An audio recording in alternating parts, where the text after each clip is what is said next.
Di 20k subscriber channel Novel Official, akan adakan giveaway untuk satu orang pemenang. Syaratnya kalian harus subscriber, komen, like, share, supaya kalian bisa terpilih untuk jadi pemenang giveaway. Semoga beruntung bosku. Selamat datang di channel Novel Official. Sebelum kalian mendengarkan novel Pesona Pujaan Hati, jangan lupa like, share, and subscribe. Kalau tidak ku sentil jantung kalian. Hehehehe. Tanpa lama-lama lagi langsung saja kita masuk di alur cerita novelnya. Bab 7171 sampai bab 7180. 4 speedboat melaju dalam keheningan malam, membelah gelombang di bawah langit yang pekat tanpa bintang. Cahaya dari Cheval Blanc Randeli tampak bagaikan suar agung di tengah gelapnya lautan. Sebuah titik terang yang membimbing arah, menarik keempat speedboat itu melaju lurus ke arahnya.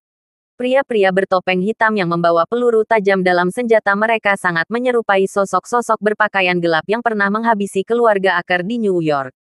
Mereka mengenakan seragam identik, lengkap dengan perlengkapan tempur yang seragam pula, dan memperlihatkan kedisiplinan tinggi, seperti potongan dari satu tubuh yang sama. Kecuali sang pengemudi, seluruh awak berjongkok di dalam kabin, kepala menunduk dalam posisi yang seragam. Satu tangan mencengkeram pegangan, dan tangan lainnya menggenggam senapan serbu dengan tatapan yang tajam ke arah depan.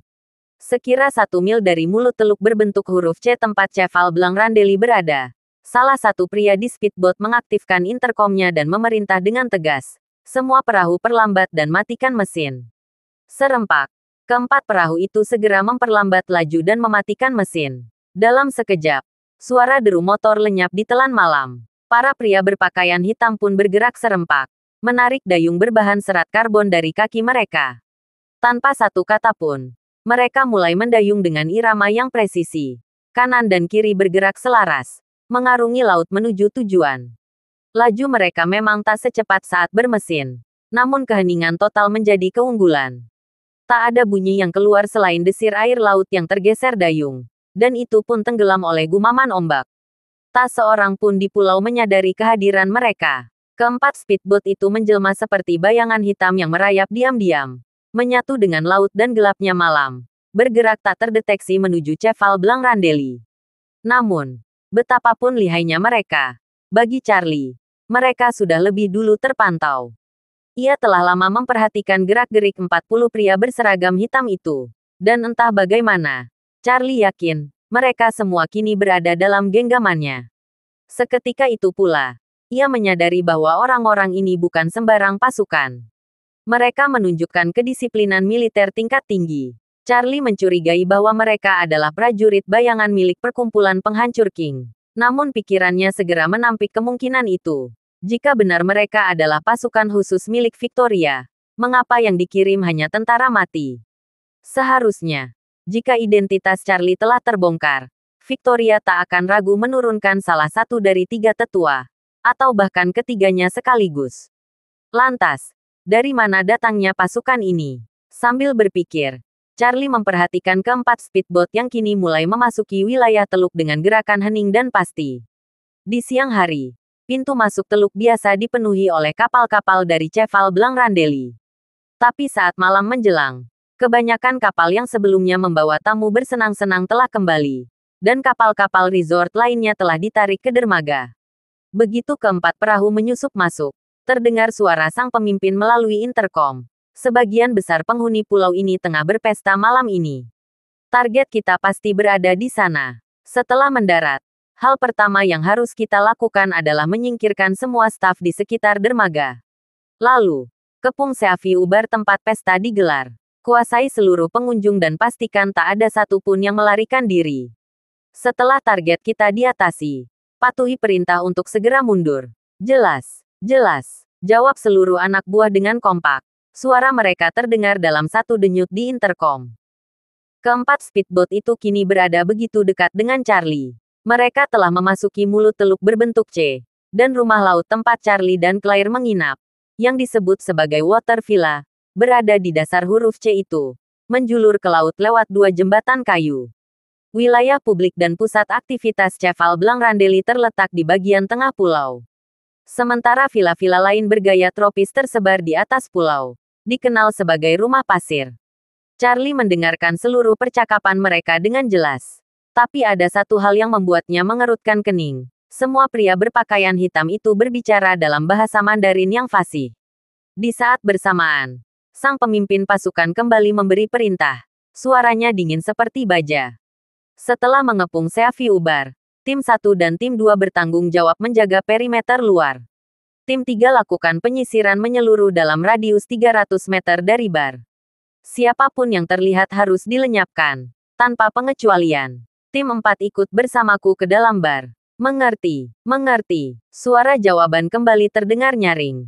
Tiba-tiba, seseorang di interkom bertanya, "Tuan, apakah kita perlu menyisir kamar-kamar tamu di pulau ini juga?" "Tidak perlu," jawab sang pemimpin dengan suara dingin. "Misi ini akan mengguncang dunia. Kita tidak akan mematikan aliran listrik atau mengacaukan sistem komunikasi. Setelah kita masuk ke dalam bar, para tamu atau staf mungkin akan meminta bantuan lewat ponsel mereka. Tapi jarak pasukan militer Maladewa dari sini lebih dari 100 km. Butuh waktu setidaknya setengah jam hingga 40 menit bagi mereka untuk mengerahkan helikopter dan mencapai lokasi ini. Waktu itu cukup bagi kita untuk menyelesaikan misi dan menghilang tanpa jejak. Tapi tidak cukup untuk menyisir seluruh pulau atau menyerbu kamar tamu. Tetapi, jika ada yang nekat muncul dan masuk dalam jangkauan tembak kita, habisi segera, tanpa ragu." Dimengerti. Charlie menyimak semuanya sambil bergumam dalam hati. Mungkinkah kelompok ini adalah teroris? Namun, semakin dipikirkannya, semakin ia ragu. Teroris umumnya terdiri dari kelompok bersenjata tak terlatih, fanatik buta, preman, sekte sesat.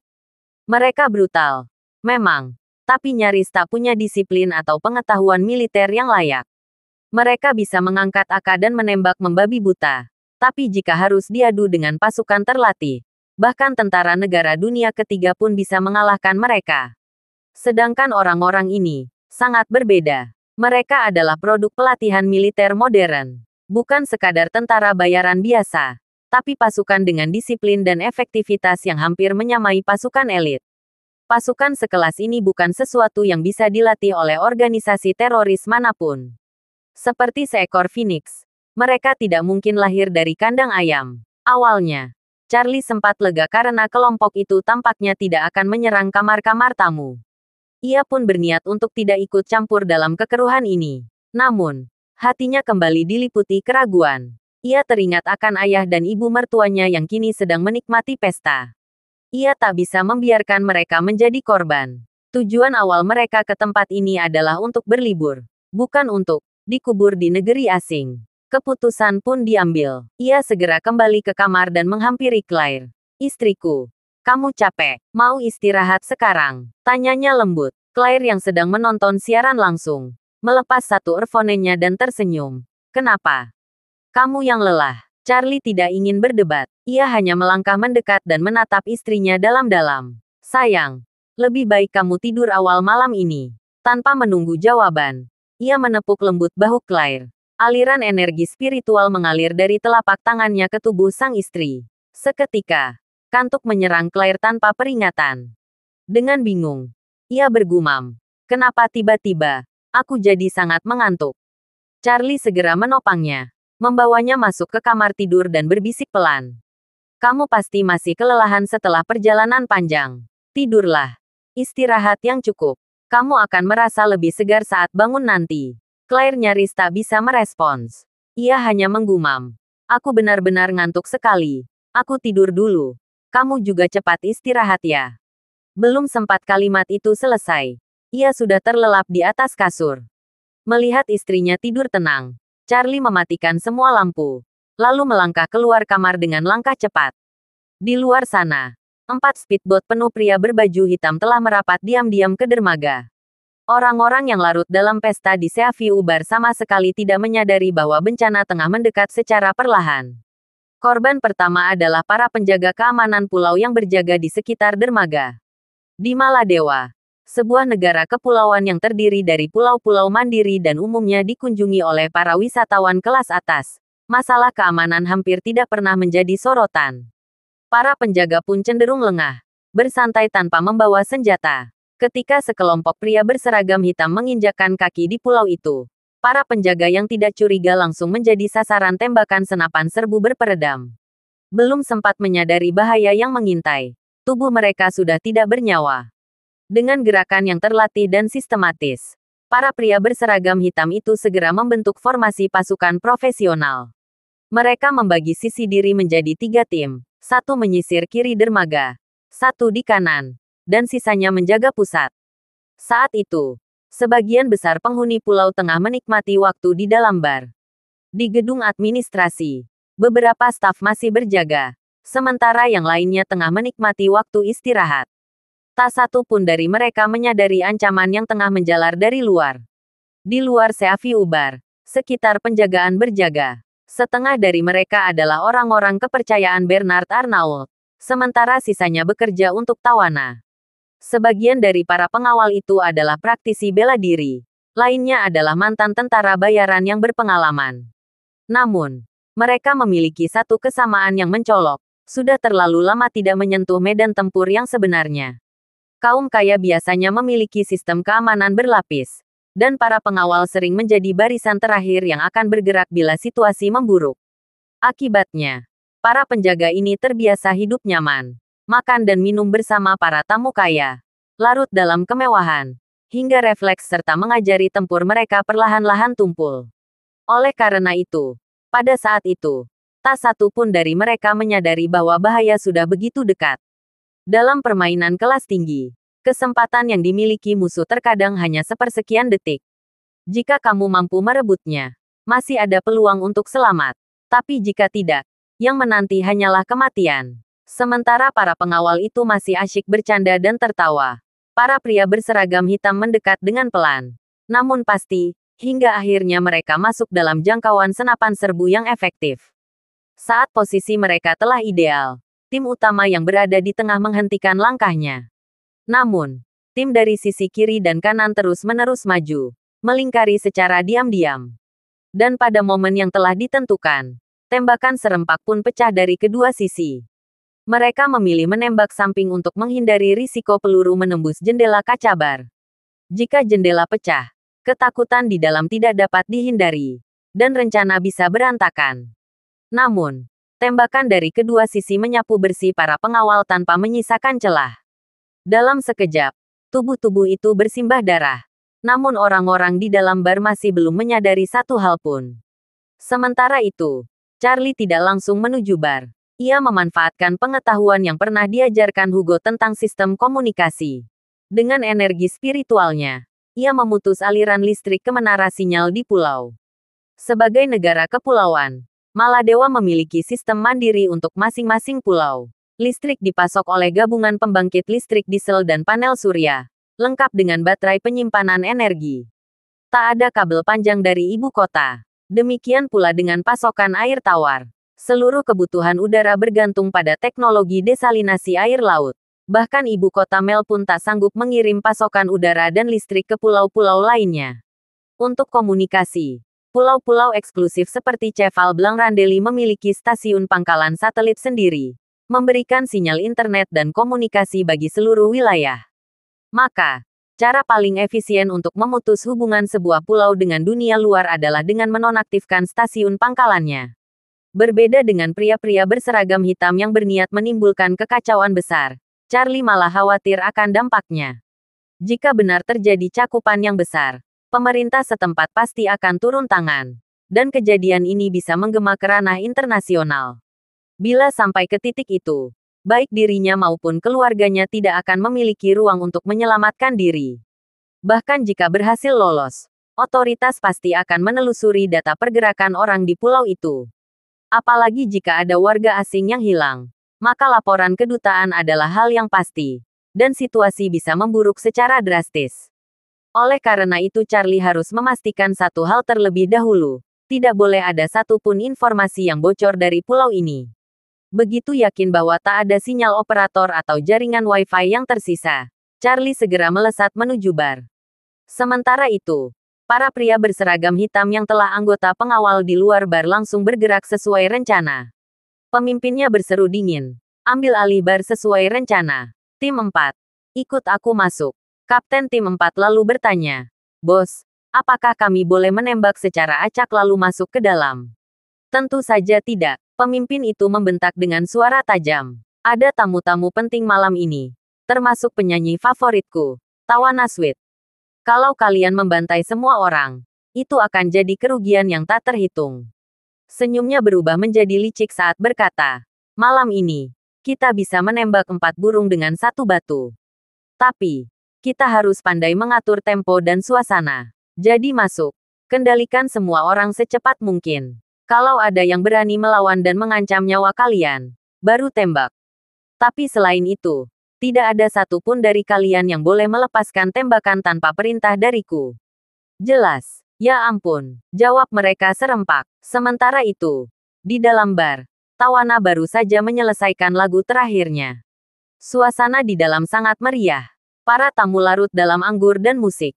Banyak yang berdansa sambil memegang gelas di tangan. Bahkan Jacob dan Elaine terlihat bergembira. Sempat berdansa bersama beberapa tamu asing. Tawana tahu bahwa penampilan mendadaknya malam itu telah menjadi perbincangan hangat di internet. Ia yakin Charlie menyaksikan semuanya. Dan hal itu membuat hatinya berbunga-bunga. Apalagi Bernard Arnault yang merasa puas dengan performa gratis itu. Sebab efeknya secara tidak langsung telah meningkatkan popularitas White Horse Hotel secara signifikan. Namun tepat saat semua orang tengah hayut dalam malam yang begitu sempurna, seseorang tiba-tiba berteriak. Kenapa jaringannya hilang? Aku sedang siaran langsung. Ada lebih dari 100.000 penonton yang menonton. Benar, bahkan jaringan Wi-Fi pun hilang. Sinyal operator juga hilang. Seru yang lain. Panik. Bernard Arnault segera menyadari kekacauan itu. Ia mengangkat ponselnya dan melihat bahwa benar-benar tidak ada sinyal. Dengan nada geram, ia menoleh pada manajer umum Cheval Blanc Randelli di sebelahnya dan membentak. Apa yang terjadi? Kenapa jaringannya tiba-tiba mati? Kamu tahu berapa banyak orang yang sedang menonton siaran langsung ini? Manajer itu langsung berkeringat dingin. Lalu menjawab gugup. Tuan Arnault, mohon beri saya waktu. Saya akan segera memeriksa. Mungkin ada gangguan pada peralatannya. Tim teknik akan saya kerahkan secepatnya. Arnault bersinar. Cepat perbaiki. Kalau ini berlarut-larut, kamu boleh kemasi barangmu. Manajer itu mengangguk panik dan menutup pintu. Namun, saat baru hendak keluar, sekelompok pria berseragam hitam menerobos masuk. Tanpa ragu, sang pemimpin melepaskan tembakan ke arah lampu gantung di langit-langit. Pecahan kaca dan puing beterbangan disertai suara dentuman keras, memicu teriakan panik dari seluruh tamu. Dengan senapan yang masih terarah, pria itu kembali mengeluh lantang dan dingin.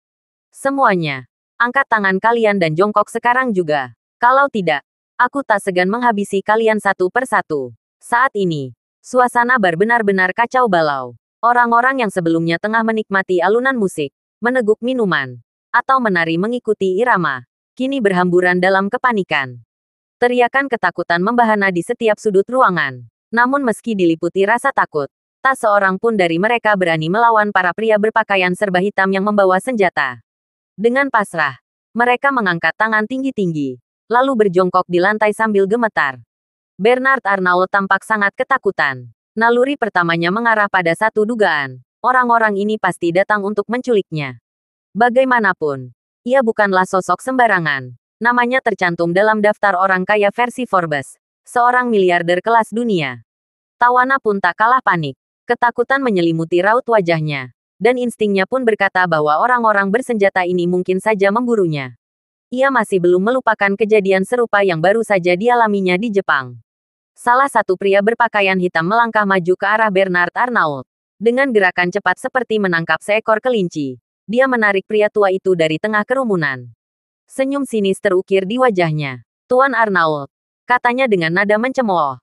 Anda tampak jauh lebih muda secara langsung daripada di layar televisi. Bernard Arnault menjawab dengan gugup. Siapa kalian? Apa yang kalian inginkan? Pria itu menyeringai. Memperlihatkan deretan gigi yang tak sepenuhnya bersahabat. Kami, tentu saja, ingin menghasilkan uang. Dan lebih dari itu, kami ingin membuat gebrakan besar. Dunia harus tahu bahwa kami ada. Dan kami mampu. Ia mengangkat alis, menyunggingkan senyum menyebalkan. Lalu melanjutkan. Ayo, Tuan Arnault, angkat ponselmu. Hubungi pejabat tertinggi yang kamu kenal di Maladewa. Katakan pada mereka bahwa situasi di sini genting. Suruh mereka kirim pasukan elit untuk menyelamatkanmu. Oh ya, hampir saja aku lupa. Maladewa bahkan tak punya pasukan elit. Bukan. Yang mereka punya hanya tentara kelas 3.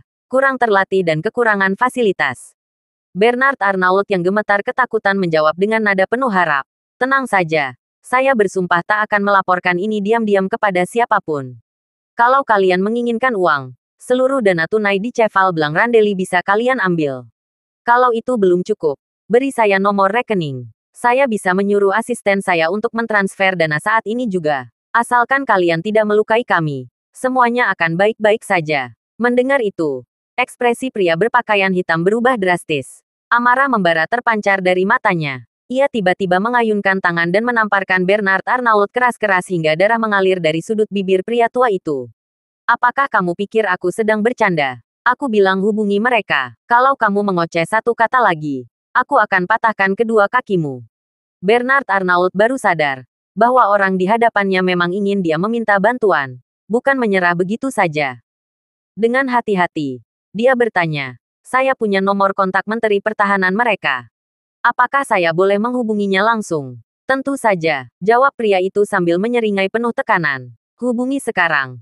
Jangan buang waktu. Bernard mengeluarkan ponselnya dan segera membuka layar panggilan. Namun, saat matanya melirik ke pojok kanan atas layar, ia melihat sesuatu yang membuat wajahnya pucat pasi, tidak ada sinyal.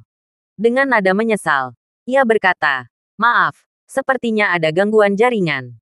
Komunikasi dan koneksi internet di seluruh area terputus. Kami tidak bisa menghubungi siapapun di luar. Pria berpakaian hitam itu mendidih karena marah. Ia kembali menamparkan Bernard Arnault. Kali ini lebih keras. Dua gigi belakang Bernard copot, dan darah menyembur dari mulutnya. Kamu pikir ini lucu? Pulau sebesar ini. Tak ada jaringan. Benar, ujar Bernard Arnault dengan suara lirih. Nyaris tersendat. Sebelumnya jaringan berfungsi normal. Saya juga meminta orang untuk mengecek saat gangguan mulai terjadi. Tapi kalian keburu masuk. Dengan geram, pria berpakaian hitam itu mengeluarkan ponselnya sendiri. Saat ia memeriksa, matanya langsung menyipit melihat kenyataan bahwa memang tak ada sinyal.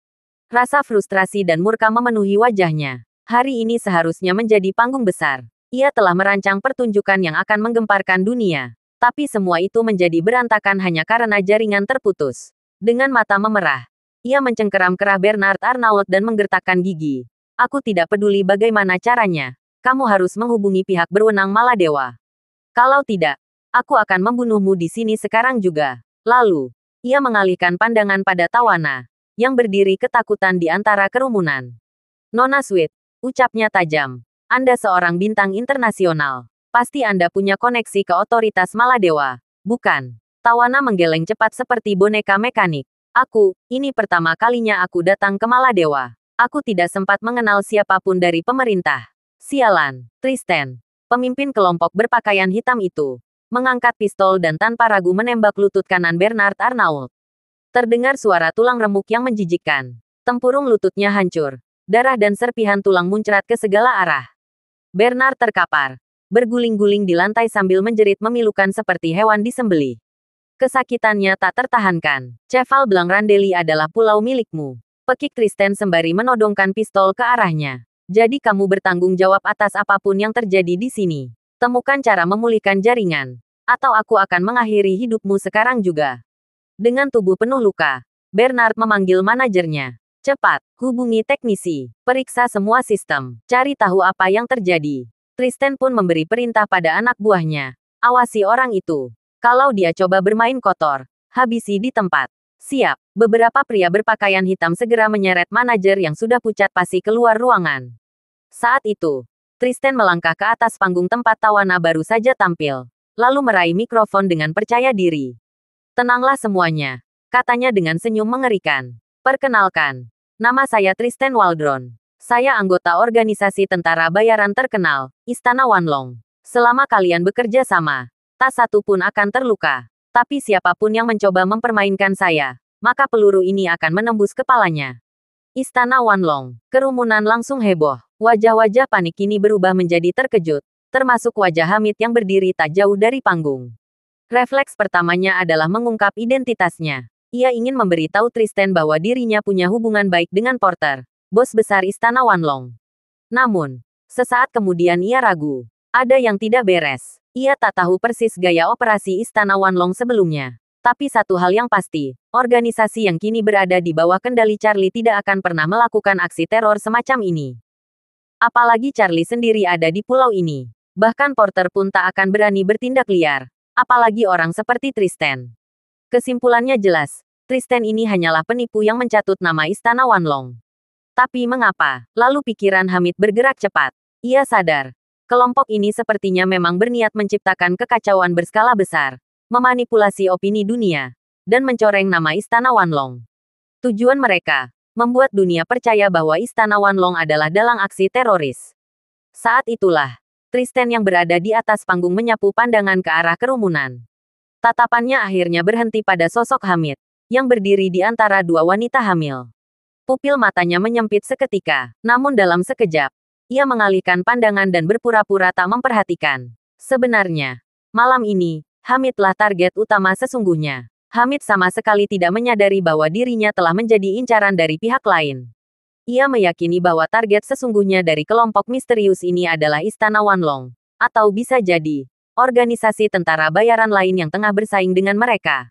Maka, pemahamannya mulai penuh dengan perhitungan. Jika pihak itu benar-benar ingin menciptakan kekacauan besar dan menyeret Istana Wanlong ke dalam lumpur, maka hampir dapat dipastikan akan ada pertumpahan darah malam ini. Namun, apa yang bisa dia lakukan? Apa yang bisa dilakukan kedua istri di tengah situasi genting seperti ini? Hamid datang ke tempat ini dengan menyamar. Demi menjaga penyamarannya tetap aman dan identitasnya tak terbongkar, ia tidak membawa satupun pengawal pribadi. Kini, bantuannya benar-benar terputus dari segala sesuatu. Seolah-olah langit dan bumi tak berpihak padanya.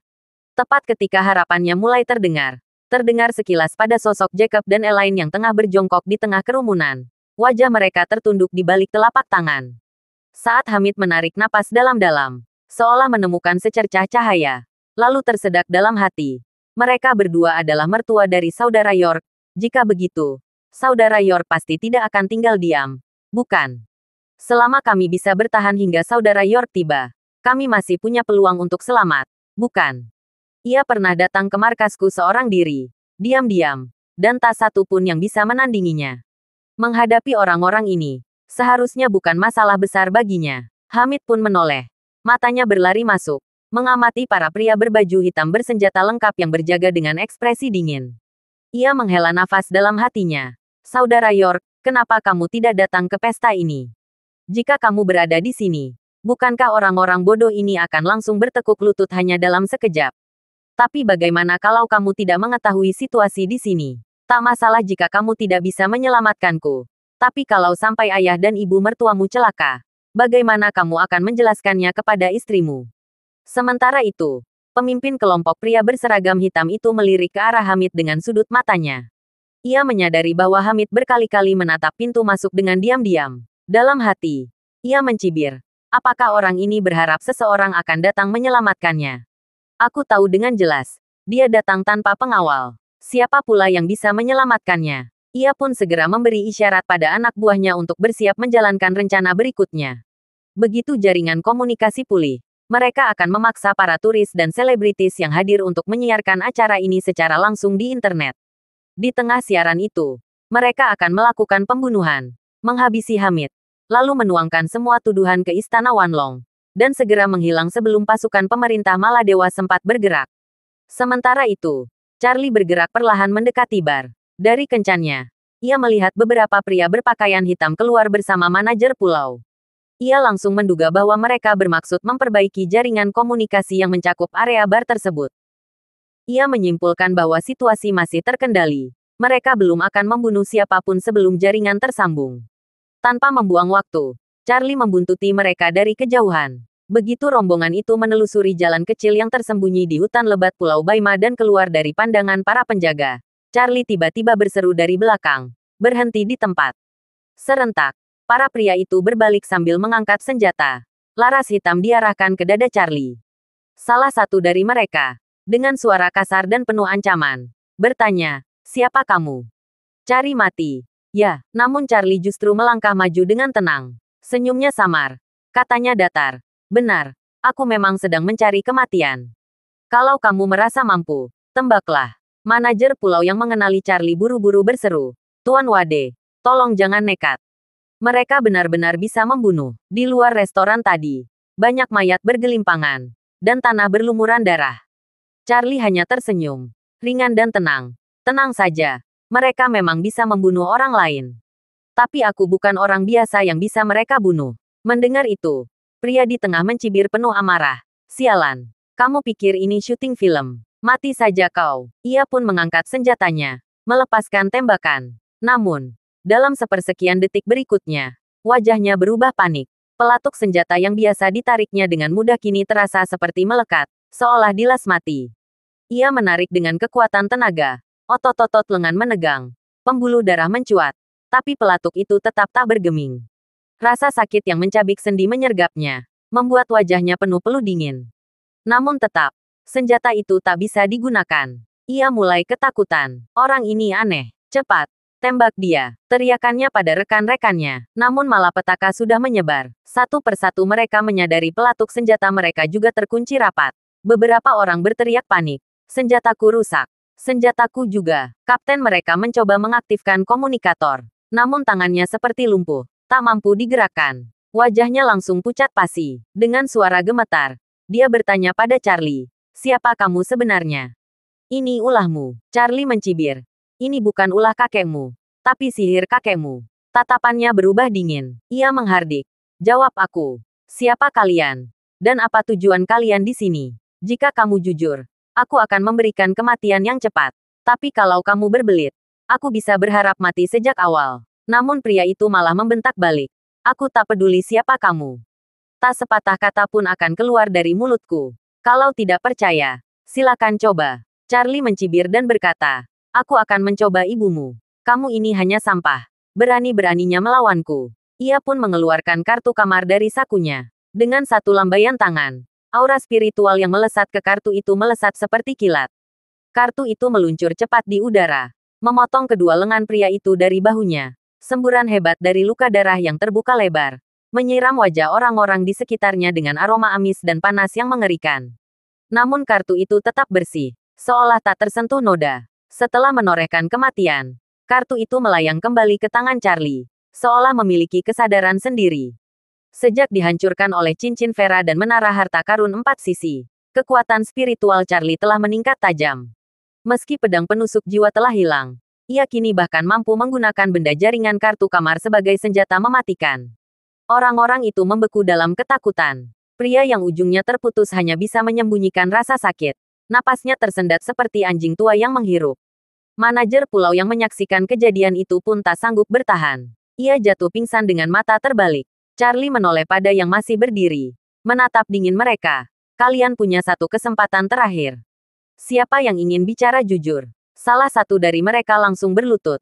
Tolong ampuni aku. Aku akan bicara. Aku akan menjelaskan semuanya. Yang lain serempak ikut berlutut. Aku juga. Aku akan puas. Namun Charlie hanya mengangguk tipis. Sudah terlambat. Aku hanya butuh satu orang hidup. Dalam sekejap, kartu itu kembali meluncur. Menggorok leher mereka satu persatu.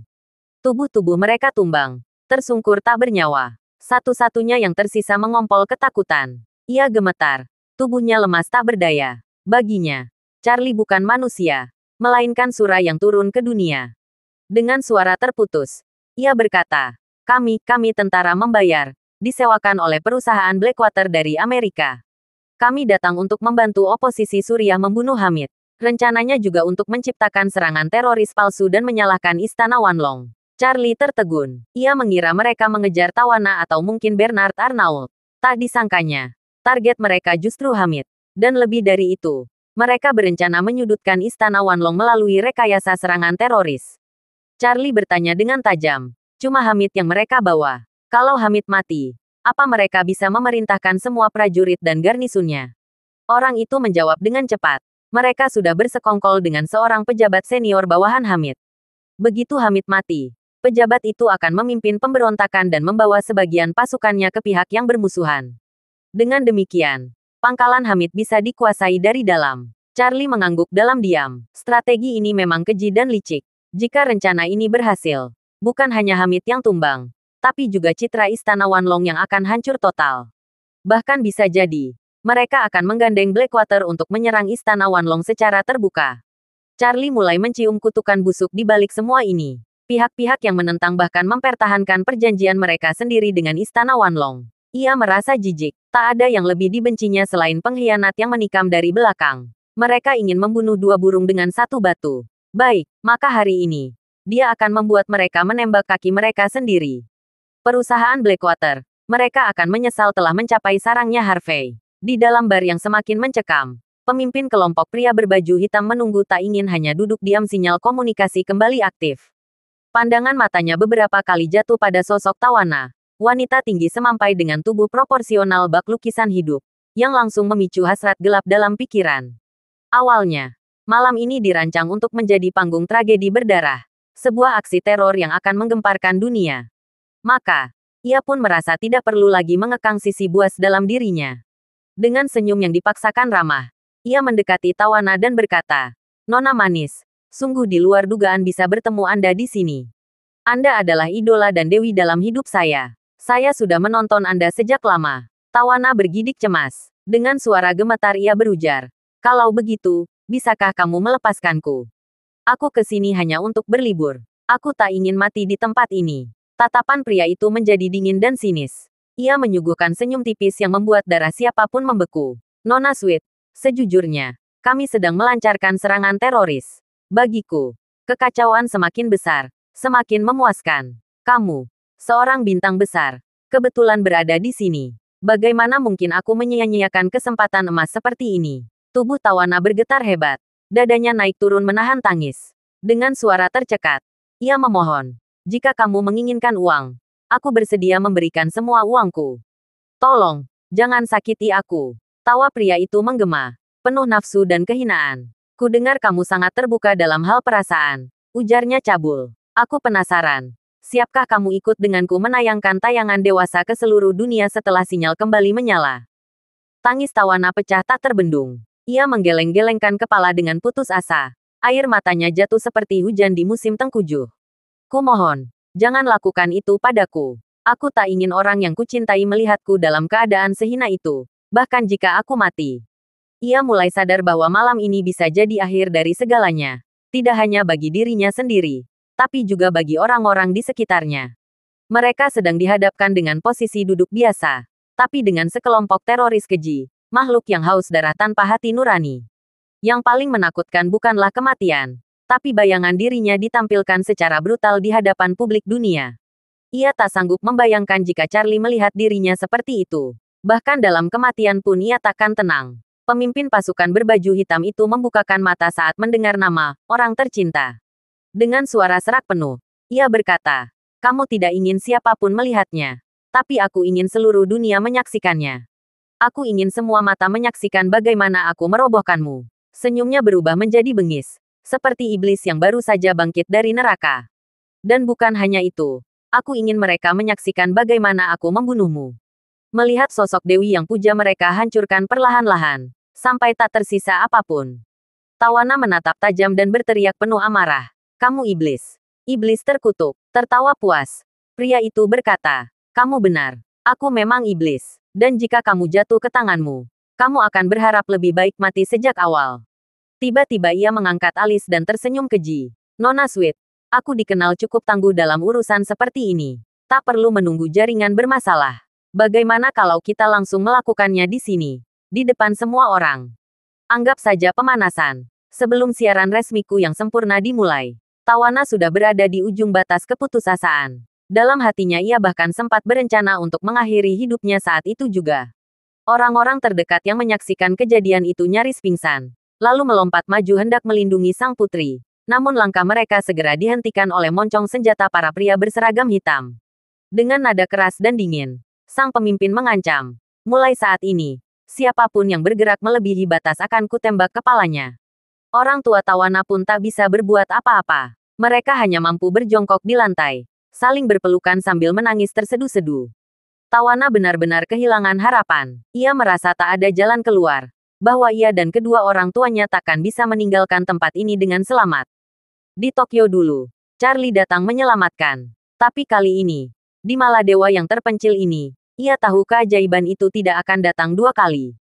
Pada saat itulah, si pemimpin mulai kehilangan kesabaran. Ia menggenggam kerah tawana dan berkata tajam, "Ayo, biar aku rasakan dulu seperti apa rasanya menjadi superstar internasional." Tangannya sudah terulur, hendak merobek kemeja tawana. Namun tiba-tiba, suara gemerisik listrik terdengar dari alat komunikasi di telinga.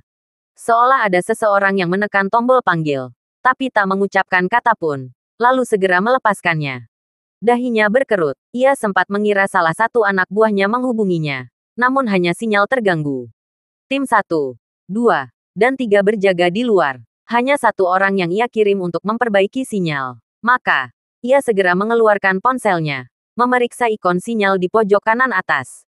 Tak ada tanda-tanda kekuatan sinyal muncul. Hening, dengan gusar. Ia menekan tombol komunikasi dan menggeram. "Sony, kenapa sinyalnya belum juga pulih? Aku harus siarkan pertunjukan bagus ini ke netizen dunia." Namun, dari komunikator hanya terdengar kesunyian. Kerutan di wajahnya semakin dalam. Sebuah gambaran buruk yang memuat ke dalam hatinya. Sony, kapten yang kini tubuhnya telah dingin dengan leher tergorok dan lengan terpotong oleh Charlie, adalah tangan dugaan selama bertahun-tahun. Tenang, cermat, dan selalu responsif. Sony tidak pernah gagal menjawab panggilan. Bahkan dalam situasi genting, tak mendapat balasan masak langsung siaga. Ia bangkit dari tempat duduk dan mulai melangkah keluar sambil menekan tombol intercom. Tim 1, cari Sony. Lihat apa yang terjadi. Saya menantikan tanggapannya, tapi yang menjawabnya lagi-lagi hanya keheningan. Ketegangan menjalari dada. Ia pun menahan langkah, lalu kembali menekan tombol. Kali ini memanggil. Tim 2. Tim 3, jika kalian mendengar, segera balas. Ketiganya adalah unit yang ia tempatkan untuk berjaga di luar. Totalnya ada 30 orang. Namun, tak satu pun menjawab. Kini, yang tersisa hanya 6 orang anggota tim 4 yang berjaga di dalam bar.